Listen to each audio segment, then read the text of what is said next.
I'm a fantastic singer. You've heard my Britney Spears impersonation. Oh, baby, baby, how was I supposed to know? Hello, welcome back to Warrior TV. I'm April McLean. Today we are going to talk about love just a little bit. I want to communicate a lesson that I had to learn the very hard way, and that is about handing your wounds over to people who are not equipped to deal with them. There was a period in my life where I was going through a pretty rough season and emotionally was not in the best place. And what I chose to do in that moment is take all of this stuff that was going on inside and all of those hurts and wounds and just scoop them onto a platter and hand them off to somebody whom I was really hoping would fix it for me. And in some ways it was like, here, take this mess and make it all better. And they didn't. In fact, what happened is it got worse, but that was my fault. The thing that I see happen most often is that a lot of times when we're especially wounded or vulnerable, we're reaching for healing, we're reaching for validation, acceptance, something to kind of get us through.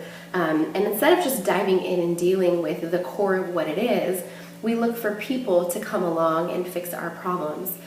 Oftentimes, though, those people are completely underqualified for what it is that we're requiring of them. It's just like if somebody walked into your office and their whole work experience had been a couple months working at a coffee shop and you need a chief financial officer, you would not hire that person to do that job because obviously you're setting them up for failure.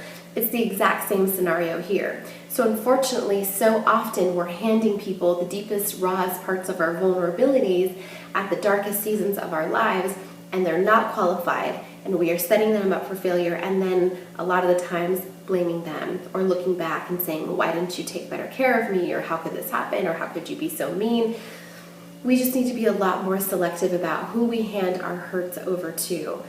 It's an ongoing lesson for me. There are women in my life that are close to me that I know can give me the accountability, the compassion, and the reality check that I need, and will also honor my hurts and treat me the way I need to be treated in those moments.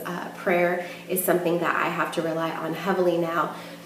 Those lessons, I feel, ebb and flow throughout our whole lives, but if nothing else, what I want you to do is check yourself in moments of hurt and watch who you're turning to come to your aid. Look at their resume. If they have not demonstrated that they're qualified to help you through this time, don't do that to them because it's just not fair to either of you. Subscribe below, share this with a friend, head over to messywarrior.com, get to know us a little bit. We have all kinds of fun stuff going on over there, and I hope to hear from you soon.